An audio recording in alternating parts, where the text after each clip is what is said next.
आज लग रहे पूर्ण महाकुंभ में आने वाले श्रद्धालुओं को किसी भी तरह की कोई दिक्कत ना हो, उसी को ध्यान में रखते हुए सूबे के मुख्यमंत्री योगी आदित्यनाथ प्रयागराज में महाकुंभ की अंतिम तैयारियों का जायजा लेने पहुंचे हुए हैं।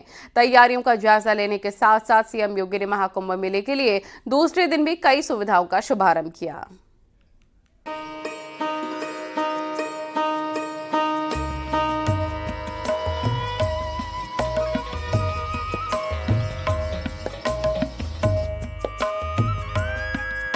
आस्था, परंपरा और हिंदू संस्कृति के संगम के महापर्व महाकुंभ में करोड़ों श्रद्धालु त्रिवेणी के संगम तट पर डुबकी लगाएंगे और 144 साल बाद लग रहे पूर्ण महाकुंभ से न जाने कितनी यादें अपने साथ लेकर जाएंगे। श्रद्धालुओं को इस महाकुंभ में किसी भी तरह की कोई परेशानी न हो, उसको ध्यान में रखते हुए सूबे के मुख्यमंत्री योगी आदित्यनाथ प्रयागराज में महाकुंभ की अंतिम तैयारियों का जायजा लेने पहुंचे। तैयारियों का जायजा लेने के साथ साथ सीएम योगी ने महाकुंभ मेले के लिए कई सुविधाओं का शुभारंभ भी किया।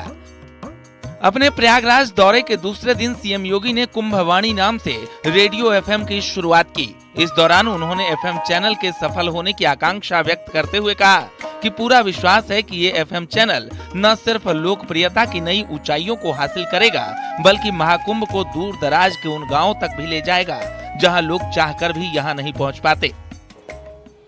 मेरी उम्र 7-8 वर्ष की रही होगी तब मैं रामचरितमानस का पाठ सुनता था, आकाशवाणी में देखता था मैं, क्योंकि तब दूरदर्शन की उस प्रकार की स्थिति नहीं थी, टेलीविजन थे भी नहीं उस समय, लेकिन तब भी हम लोग सुनते थे और अलग प्रकार के कार्यक्रमों के माध्यम से कितना लोकप्रिय होता था।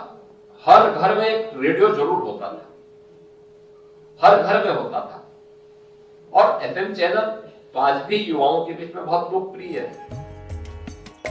महाकुंभ केवल एक आयोजन नहीं है, बल्कि सनातन गौरव और गर्व का एक महा आयोजन है, एक महासमागम है, जिसको सनातन धर्म के गौरव और गरिमा को देखने के लिए दुनिया भर से लोग महाकुंभ आएंगे, जिसका ध्यान रखते हुए सीएम योगी ने महाकुंभ परिसर में मां की रसोई का उद्घाटन किया। मां की रसोई में मात्र 9 रुपए में लोगों को भरपेट भोजन मिलेगा। सीएम योगी ने रसोई के उद्घाटन के बाद लोगों को भोजन भी परोसा।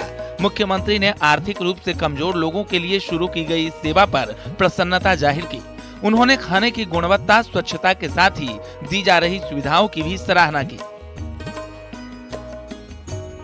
आपको बता दें कि शुक्रवार को सीएम योगी ने कला कुंभ प्रदर्शनी का उद्घाटन किया।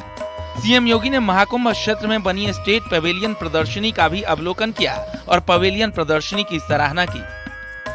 वहीं सीएम पूर्व सांसद स्वर्गीय कमला बहुगुणा के जन्म शताब्दी के पूरा होने पर महाकुंभ परिसर में ही कमला बहुगुणा की प्रतिमा का अनावरण किया। प्रयागराज महाकुंभ में श्रद्धालुओं के लिए बेहतर बस सेवा के लिए सीएम योगी ने बस सेवा को भी हरी झंडी दिखाई। बता दें कि महाकुंभ की शुरुआत 13 जनवरी को पौष पूर्णिमा से होगी और 26 फरवरी को महाशिवरात्रि पर ये खत्म होगी। योगी सरकार महाकुंभ में श्रद्धालुओं के लिए कई ऐसी नई सुविधाएं प्रदान करने जा रही है, जिससे प्रयागराज इन 45 दिनों के लिए दुनिया का सबसे हाईटेक शहर बनेगा। महाकुंभ 2025 में 4 गिनीज वर्ल्ड रिकॉर्ड बनाए जाएंगे। इसके माध्यम से मेला प्रशासन पूरी दुनिया को ग्रीन और स्वच्छ महाकुंभ का संदेश देगा। Bureau report, news 18।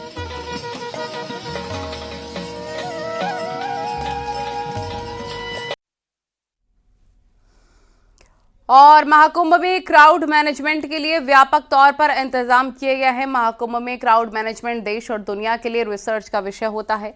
महाकुंभ के क्राउड मैनेजमेंट और इसके अरेंजमेंट को लेकर कई विदेशी विश्वविद्यालयों और संस्थाओं की ओर से इस बार भी शोध किया जाएगा। कि हार्वर्ड यूनिवर्सिटी, स्टैनफोर्ड यूनिवर्सिटी, इसके साथ ही साथ Bill Melinda and Gates Foundation की ओर से इस पर शोध किया जाएगा। इसके अलावा भारतीय अगर तकनीकी संस्थानों की बात करें तो आईआईटी कानपुर इस पर शोध करेगी कि किस तरह से यहां पर क्राउड मैनेजमेंट किया जाएगा, और इसके साथ साथ तमाम सुझाव भी प्रयागराज मेला प्राधिकरण को दिए जाएंगे। बात अगर हम 2013 के महाकुंभ की करें तो हार्वर्ड यूनिवर्सिटी ने उस समय भी क्राउड मैनेजमेंट पर शोध किया था, जबकि 2019 के कुंभ पर IIM बंगलौर की ओर से शोध किया गया था। तो यानी कि यह जो वैश्विक स्तर का आयोजन है, यह तमाम विश्वविद्यालयों को, चाहे वो देशी हो चाहे विदेशी हो, उनके लिए भी शोध का विषय रहता है। तो इस बार जो 2025 का ऐतिहासिक महाकुंभ होने जा रहा है, इसमें भी देशी और विदेशी विश्वविद्यालय जो हैं वो शोध करेंगे और यहाँ पर जो बारीकियां हैं वो देश और दुनिया को बताएंगे कि किस तरह से विश्व का सबसे बड़ा समागम होता है, क्योंकि 40 करोड़ लोग यहाँ पर आएंगे और 40 करोड़ तमाम देशों की आबादी तक नहीं है। दुनिया के भारत को छोड़कर सिर्फ 2 देश ऐसे हैं जिनकी आबादी 40 करोड़ से ज्यादा है। तो ऐसे में विश्वविद्यालय जब ये शोध करेंगे तो आने वाले दिनों में इसका फायदा तमाम जो विद्यार्थी हैं, जो शोध के छात्र हैं, उनको भी मिलेगा। कैमरा पर्सन हरीश के साथ सर्वेश दुबे, न्यूज़ 18 प्रयागराज। आस्था अध्यात्म के महापर्व प्रयागराज महाकुंभ की शुरुआत 13 जनवरी से होने जा रही है। महाकुंभ की तैयारियां भी लगभग पूरी हो गई हैं। ऐसे में प्रयागराज के अलावा उत्तर प्रदेश के बाकी जिलों में भी महाकुंभ के लिए भव्य तैयारी हो रही है। शिव बाबा की प्रिय नगरी काशी के वाराणसी कैंट रेलवे स्टेशन ने महाकुंभ श्रद्धालुओं के लिए विशेष व्यवस्था की है। कैंट रेलवे स्टेशन पर श्रद्धालुओं को टिकट के लिए असुविधा न हो, उसके लिए पहली बार मोबाइल UTS मशीन की व्यवस्था लागू की गई है।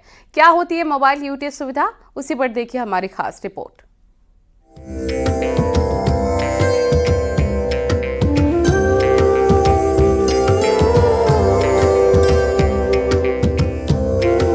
एक 144 सालों बाद लग रहे पूर्ण महाकुंभ को लेकर सूबे की योगी सरकार से लेकर रेलवे ने खास तैयारी की है। पावन गंगा, यमुना और सरस्वती के त्रिवेणी संगम स्थली तक जाने में किसी भी श्रद्धालु को कोई असुविधा न हो, उसके लिए उत्तर प्रदेश में भी रेलवे ने अपने प्रमुख रेलवे स्टेशनों पर खास तैयारी की है। शेल्टर होम से लेकर महाकुंभ तक जाने के लिए श्रद्धालुओं को टिकट मिलने में कोई असुविधा न हो, उसका खास ध्यान रखा गया है। वाराणसी में रेलवे ने महाकुंभ श्रद्धालुओं के लिए विशेष सुविधा की शुरुआत की है। इस सुविधा में श्रद्धालुओं के पास टिकट काउंटर खुद चलकर आएगा और प्रयागराज महाकुंभ जाने के लिए टिकट देगा। इस सुविधा का नाम है mobile UTS, mobile ticket machine, जिसकी सहायता से श्रद्धालुओं को टिकट के लिए ना तो भटकना पड़ेगा और ना ही उन्हें लंबी लाइनों में लगना पड़ेगा।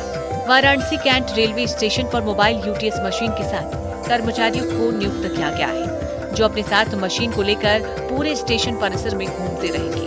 स्टेशन पर महाकुंभ श्रद्धालु, जिसमें सामान्य से लेकर दिव्यांग श्रद्धालुओं को उनके डेस्टिनेशन तक का टिकट काटकर तुरंत देंगे। फिलहाल मोबाइल UTS मशीन के जरिए जनरल टिकट ही दिए जाएंगे। ये MUTS है। MUTS यानी मोबाइल UTS है। ये उन यात्रियों को ध्यान में रखकर किया गया है जो दिव्यांग हो, बुजुर्ग हो या जो पहली बार स्टेशन आए हों, जिनको कि काउंटर का ठीक से पता नहीं है। तो हमारे जो भी स्टाफ इसको हैंडल करेंगे या ऑपरेट करेंगे वो राउंड द क्लॉक रहेंगे और वो उन यात्रियों तक अपनी पहुंच बनाएंगे। तो ऐसे यात्री जो कि टिकट जिनको लाइन में लगने की ज़रूरत नहीं होगी, आवश्यकता नहीं होगी, उन तक हम अपनी पहुंच बनाएंगे और उनको प्लेटफॉर्म से लेके यात्रा टिकट तक इस MUTS के थ्रू जारी करेंगे। कुंभ में भीड़ को देखते हुए काफ़ी सहायक होगा। जो हमारे होल्डिंग एरिया है वहाँ पे कुछ लोग आके ठहराव करेंगे और उनको फिर से पुनः ATVM पे या फिर काउंटर पे आकर टिकट लेना पड़ेगा। तो उससे बेहतर है कि हम वहाँ पे एक ATVM वाले MUTS दिए रहेंगे, उनको वहीं पे टिकट मिल जाया करेगा। कितने संख्या में यहाँ पर है? ये हमारे मेला के दौरान टोटल हमारे पास 6 रहेंगे। कहा जाए तो वाराणसी से महाकुंभ में जाने वाले श्रद्धालु निश्चिंत होकर रेलवे स्टेशन पर जाएं, क्योंकि वाराणसी में रेलवे ने आपके लिए चलती फिरती मोबाइल टिकट मशीन की सुविधा शुरू कर दी है, जो आप तक खुद चलकर आएगी। इसको लेकर के हम चलते टहलते रहेंगे, लोगों से पूछताछ करते रहेंगे, या कोई जैसे रस में दौड़ रहा है किसी तरफ, उसको बुलाएंगे, पूछेंगे क्या टिकट चाहिए, किस लिए दौड़ रही है। इसको देख करके वो खुद तो समझेगा भी और हम टहल टहल करके उसको देखेंगे। जो काउंटर पे जा रहे हैं वो तो जा ही रहे हैं, वो तो टिकट ले ही रहे हैं। जो वहाँ नहीं पहुँच पा रहे हैं या जो बहुत हरी में हैं उनको चेकआउट करेंगे और उनको टिकट से जारी करेंगे। बताते चले कि वाराणसी कैंट रेलवे स्टेशन पर आम दिनों में 1 लाख तक यात्री अपने डेस्टिनेशन तक जाने के लिए पहुंचते हैं। कुंभ के दौरान इस संख्या में इजाफा होने की पूरी संभावना है। ऐसे में महाकुंभ के लिए वाराणसी कैंट स्टेशन पर हाईटेक सुविधाओं का बेहतर विकल्प सामने लाया गया है। वाराणसी से रवि पांडे के साथ न्यूज़ 18।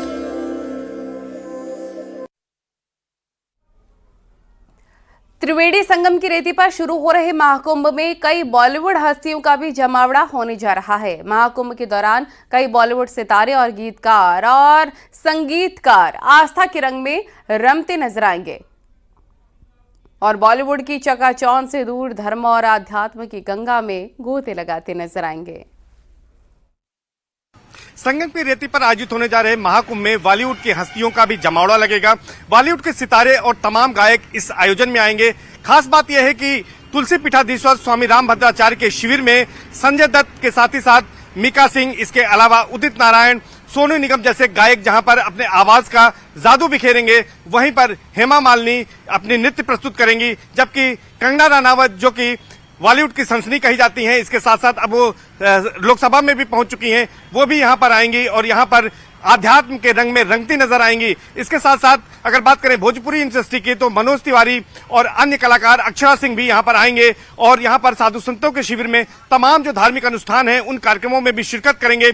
इसके साथ साथ यहां पर गंगा, यमुना और अदृश्य सरस्वती की त्रिवेणी में आस्था की डुबकी भी लगाएंगे। तो कुल मिलाकर यहां पर न केवल संत महंतों, कल्पवासियों का जमावड़ा होगा, बल्कि जो बॉलीवुड की हस्तियां हैं, जो सितारे हैं और जो गायक हैं, वो भी यहां पर आएंगे और धर्म और आध्यात्म की इस गंगा में गोते लगाते नजर आएंगे। कैमरा पर्सन हरीश के साथ सर्वेश दुबे, न्यूज़ 18 प्रयागराज। महाकुंभ में अलग अलग रंग देखने को मिल रहे हैं और इसी रंग में एक रंग ब्रह्म कुमारी संस्था का है। मेला क्षेत्र के सेक्टर 7 ब्रह्म कुमारी ने जीवन के महत्व को दर्शाते हुए एक प्रदर्शनी लगाई है, जिसमें मनुष्य प्रवृत्ति को दर्शाया गया है। चित्रों के माध्यम से जीवन के महत्व को बताया गया है, जिसका लक्ष्य लोगों को जानवर जैसी प्रवृत्ति से मनुष्य बनाने का है।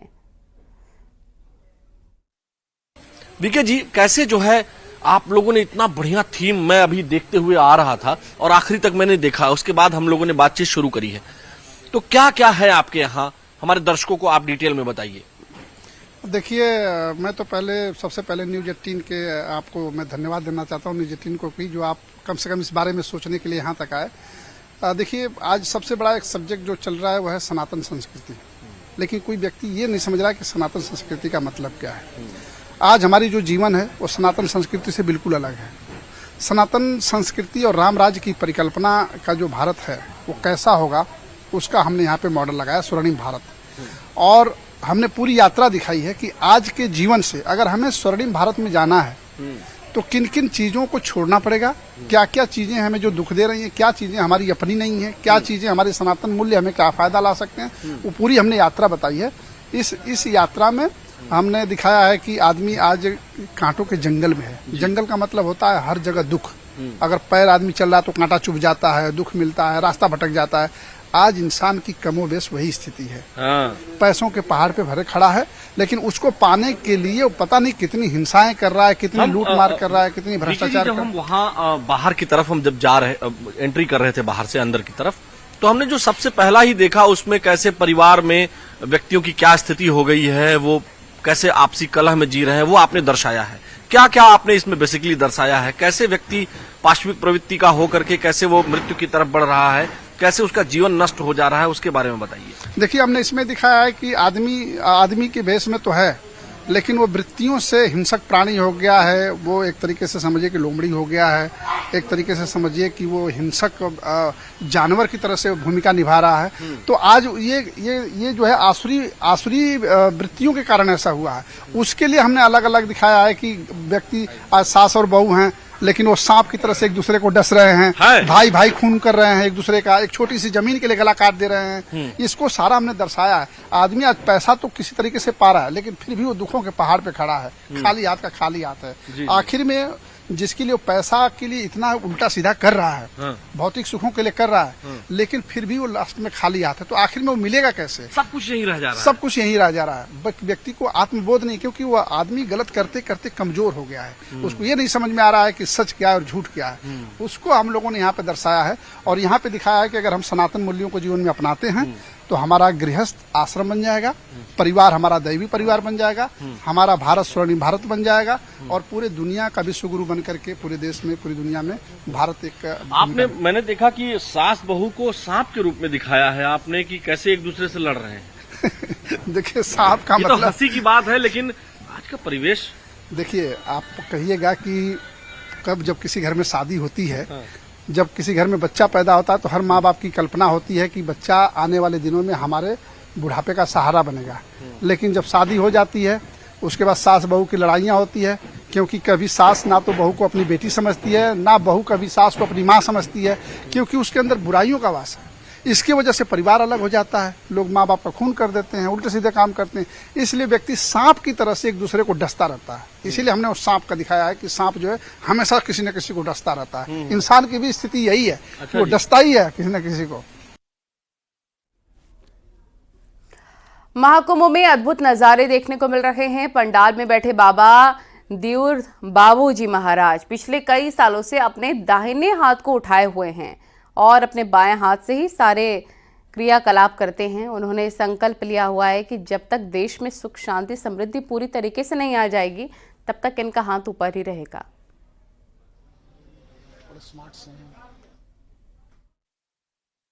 महाकुंभ 2025 में आस्था की डुबकी लगाने के लिए करोड़ों लोग पहुंचते हैं और ऐसे में इस महाकुंभ में एक ऐसे महात्मा, एक ऐसे संत भी देखें जो पिछले कई वर्षों से दाहिना हाथ ऊपर रख के बैठे हैं। आप देख सकते हैं कि इनकी तपस्या देखिए कि इतनी ठंड में बिना किसी वस्त्र के हाथ ऊपर रख के बैठे हैं। इन्होंने अपने इतने वर्षों में नाखून काटे और ना ही इनसे बात करने का प्रयास। महाराज जी, ये हाथ ऊपर क्यों रखे हैं आपने? ये हमारी तपस्या चल रही है, अनुष्ठान चल रहा है। कितने वर्षों का ये है? कितने वर्ष? ये 2011 से चल रहा है। और कब तक चलेगा महाराज जी? अब देखो आगे परमात्मा की इच्छा। कोई खास कारण इसको दाहिने हाथ ऊपर रखने का? ये हमारी अनुष्ठान जो चल रहा है विश्व शांति कल्याण के लिए, जन कल्याण के लिए। जन कल्याण। तो महाराज जी क्या और कोई जहन में है आपके? क्या कहते हैं? हमारे तो और कोई जहन में नहीं, यही है कि सभी भक्तों का कल्याण हो, अपने देश का विस्तार हो, सबको शांति मिले। दाहिना हाथ ऊपर रखकर इतने सालों से आप हैं, कितना लगता होगा कि भाई कोई भी अनुष्ठान किया जाता है तो सीधे हाथ से होता है, ठीक है, उल्टे हाथ से अनुष्ठान नहीं होता है। अच्छा, कोई ऐसा वाक्य बताइए जो आपके दिमाग में हो, जहन में बताना चाहें इस तपस्या को लेकर, कोई आवाज आई? नहीं, हमारे तो यही है जो हमने बताया आपको कि हमारी तपस्या इसीलिए चल रही है विश्व शांति कल्याण के लिए, जन कल्याण। कहाँ कहाँ अभी तक आप भ्रमण करके आए हैं और कितनी कौन से इस पर पहली बार, दूसरी बार, तीसरी कितनी बार आ रहे हैं? भ्रमण कम करते हैं, यहाँ कुंभ मेलों में ही आते हैं। हम मध्य प्रदेश में रहते हैं, उज्जैन कोटा रोड में आगर मालवा आनंद धाम आमला आश्रम है हमारा, और यहाँ जब भी आते हैं तो कुंभ मेलों में आते हैं। जैसे अध कुंभ है, महाकुंभ मेला है, इनमें आते हैं। आस्था और भक्ति के महापर्व का आगाज 13 जनवरी से होने जा रहा है। महाकुंभ में देश और दुनिया के कई वीवीआईपी मेहमान भी आएंगे। 144 साल शुरू हो रहे पूर्ण महाकुंभ मेले में दुनिया की सबसे धनी महिलाओं में से एक एप्पल की उत्तराधिकारी लॉरेंस पॉवेल जॉब्स और इन्फोसिस फाउंडेशन की अध्यक्ष सुधा मूर्ति भी महाकुंभ में आस्था की डुबकी लगाने आएंगी।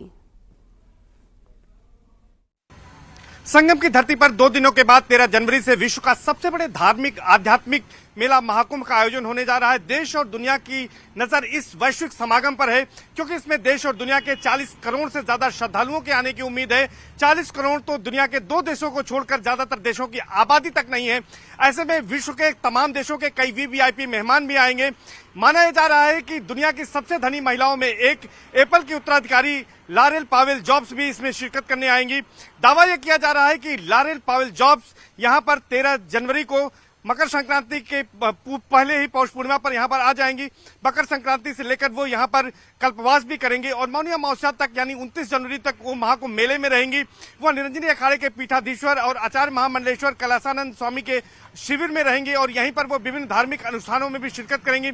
इसके अलावा यह भी कहा जा रहा है कि इन्फोसिस की संस्थापक अध्यक्ष सुधा मूर्ति भी यहां पर आएंगी। चूंकि वो राज्यसभा सांसद हैं, एक समाज सेविका हैं, तो वो भी यहां पर धर्म और आध्यात्म के रंग में रंगी नजर आएंगी। गंगा, यमुना और अदृश्य सरस्वती की त्रिवेणी में आस्था की डुबकी लगाएंगी। तो ऐसे कई और विदेशी मेहमान हैं जो कि यहां पर पहुंचेंगे और यहां पर जो बड़ी शख्सियत है वो यहां पर पहुंचेंगी और धर्म और आध्यात्म के रंग में यहां पूरी तरह से डूबे नजर आएंगे। कैमरा पर्सन हरीश के साथ सर्वेश दुबे, न्यूज 18 प्रयागराज।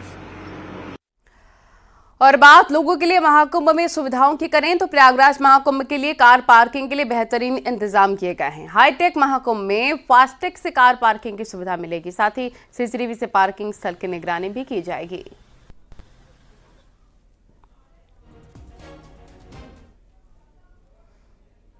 बैंकॉक में प्रयागराज की बेटी ने 13,000 फीट की ऊंचाई पर महाकुंभ का आधिकारिक झंडा लहराया, कीर्तिमान रचा है। स्काई ड्राइवर प्रयागराज की अनामिका शर्मा बैंकॉक से लौटकर सीएम योगी आदित्यनाथ से मुलाकात करना चाहती हैं।